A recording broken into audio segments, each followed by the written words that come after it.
వీక్షకులందరికీ నమస్కారం.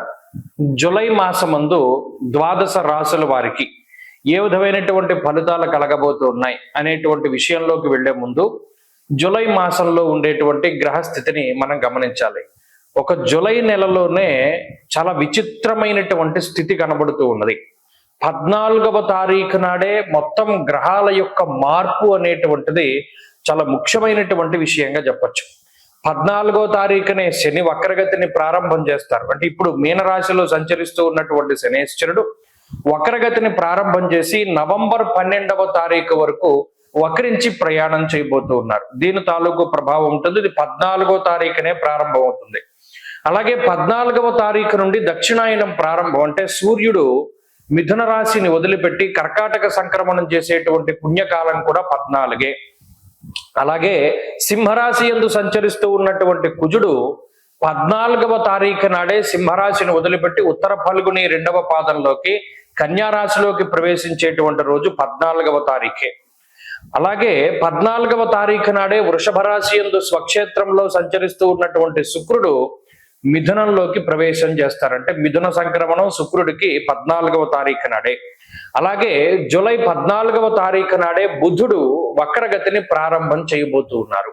ఇక్కడ చూడండి, కుజుడు, రవి, అలాగే శుక్రుడు ఈ 3 గ్రహాలు కూడా 14వ తారీఖున సంక్రమణం చేయబోతూ ఉంటే శనేశ్వరుడు అలాగే బుధుడు ఈ 2 గ్రహాలు కూడా తమ యొక్క వక్రగతిని ప్రారంభం చేయబోతూ ఉన్నాయి. బుధుడు అయితే ఆయన ఉన్నటువంటి రాశి కర్కాటకంలోనే వక్రించి సంచారం చేయబోతూ ఉన్నారు.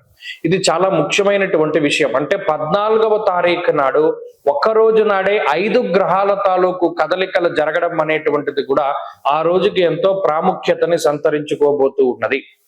కాబట్టి ఇది ముఖ్యమైనటువంటి డేటు. ఇది ద్వాదశ రాశుల వారి యొక్క జీవన గమనాన్ని మార్చేటువంటి డేటుగా మనం చెప్పవచ్చు.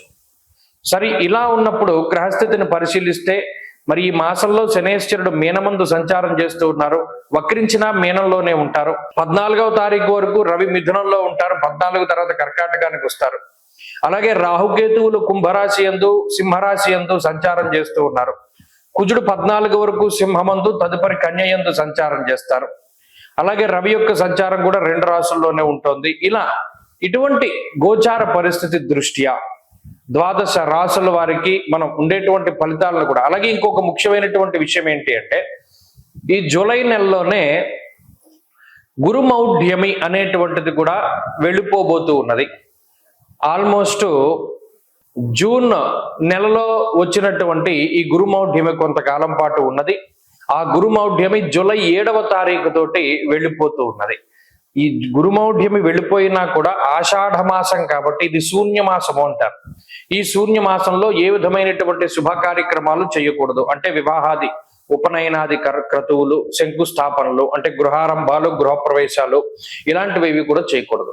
అలాగే ఈ మాసానికి ఇంకొక ప్రాముఖ్యత ఉన్నది. ఏమిటి అంటే మాస శివరాత్రి, ఆరుద్ర నక్షత్రం 2 కూడా కలిపి వచ్చేటువంటి మాసం ఈ మాసం. కాబట్టి ఆ ఆరుద్ర మాస శివరాత్రి మరి 2 శివ సంబంధమైనటువంటివే కాబట్టి దాన్ని పురస్కరించడం కూడా మన భవిష్యదర్శిని సంస్థ ఆధ్వర్యంలో 3 రోజుల పాటు మహారుద్ర యాగాన్ని పాలకొల్లులో నిర్వహించబోతూ ఉన్నాం. ఆ విషయం గురించి కూడా త్వరలోనే వీడియో చేస్తాను. అయితే ఇది ఈ మాసం యొక్క ప్రాముఖ్యత. అలాగే ద్వాదశ రాశుల వారికి కూడా ఈ మాసంలో ఏ విధమైనటువంటి ఫలితాలు కలగబోతున్నాయో కూడా మనం ఇప్పుడు తెలుసుకుందాం. తులారాశి వారికి జూలై నెలలో ఉండేటువంటి గ్రహస్థితి గమనిస్తే షష్ఠ స్థానమందు శని వక్రించి సంచారం చేస్తూ ఉన్నారు. పంచమంలో రాహు ఉన్నారు. అలాగే నవమ స్థానంలోకి శుక్రుడు వెళ్ళిపోతారు. అక్కడికి 3 గ్రహాలు అనుకూలత తగ్గిపోతుంది. అలాగే దశమంలో బుధుడు ప్రతికూలం. 12వ స్థానానికి కుజుడు వస్తున్నారు. కుజుడు వ్యయస్థాన స్థిత గ్రహంగా తులారాశి వారికి ప్రతికూలం. అంటే 5 గ్రహాలు ప్రతికూలంగా ఉన్నాయి. గురుబలం ఉంది. 14వ తారీఖు వరకు కుజబలం ఉంది. అలాగే 14వ తారీఖు దాటాక రవి బలం ఉంది. మిగతా 3-4 గ్రహాలు కూడా యోగిస్తూ ఉన్నాయి. అయితే ప్రధానంగా యోగించేటువంటి గ్రహాలు అంటే మనం ఆధారపడవలసింది మాత్రం గురువు, రవి. ఈ 2 గ్రహాలపైనే ఆధారపడి ఈ మాసంలో తులారాశి వారు ముందుకు వెళ్ళాలి. మరి గత మాసంతో పోల్చుకుంటే బలం అనేటువంటిది తగ్గుతుంది. ఎందుకంటే ప్రధానంగా మరి గత మాసంలో లాభస్థాన స్థిత కుజుడు ఇప్పుడు కూడా 14వ తారీఖు వరకు కుజబల ఉన్నది. 14 వరకు ఇబ్బంది ఏం లేదు. 14 దాటాక ఉండేటువంటి గ్రహస్థితి గురించి మనం చెప్పుకుంటున్నాం. 14వ తారీఖు వరకు గురుబల ఉంది, కుజబల ఉన్నది, శని బల ఉన్నది. ఇలా గ్రహాలన్నీ అనుకూలంగానే ఉన్నాయి, అదేమి ఇబ్బంది లేదు.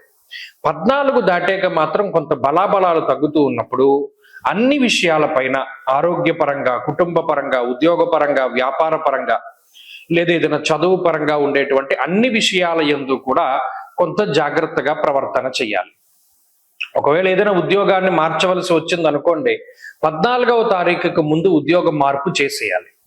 ముఖ్యమైన వ్యక్తులను కలవాలి, లేదా ముఖ్యమైన నిర్ణయాలు తీసుకోవాలి, లేదు మరి ఇతరత్ర శుభ కార్యక్రమాల గురించి చర్చించాలి, శుభ కార్యక్రమాల గురించి ఆలోచించాలి. ఇలా ఏది తీసుకున్నా కూడా 14వ తారీఖుకు మునుపే వాటన్నిటినీ పూర్తి చేసేసుకుంటే కొంత దైవ బలం, ప్రత్యేకించి గ్రహాల యొక్క బలం అనేటువంటిది ఉంటుంది.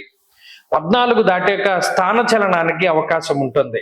అనగా ఏదైనా ఉద్యోగపరంగా మార్పు, వ్యాపారపరమైనటువంటి మార్పు, గృహ మార్పు దగ్గర నుండి ఏదైనా మార్పు జరగవచ్చును. అలాగే కొంత ఖర్చు అధికంగా కనబడుతూ ఉన్నది. వ్యయ ప్రయాసలకి లోనై ప్రయాణాలు చేసేటువంటి పరిస్థితులు కనబడుతూ ఉన్నాయి.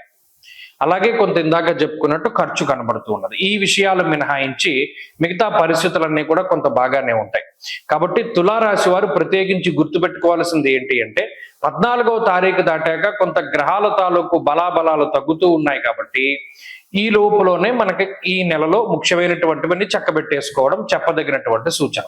14వ తారీఖు దాటాక గ్రహాల తాలూకు అనుకూలతల కోసమై ఏదైనా ఒక పనిని నిదానంగా ముందుకు తీసుకువెళుతూ ఉండడం, అలాగే ఎక్కువగా సుబ్రహ్మణ్యేశ్వరుణ్ణి ఆరాధన చేస్తూ ఉండడం, సుబ్రహ్మణ్య కరావలంబ స్తోత్రాన్ని పారాయణ చేయడం, అలాగే లక్ష్మీ నృసింహ కరావలంబాన్ని పారాయణ చేస్తూ ఉండడం, వాటి ద్వారా కూడా కొంత మెరుగైనటువంటి ఫలితాలు సాధించవచ్చు.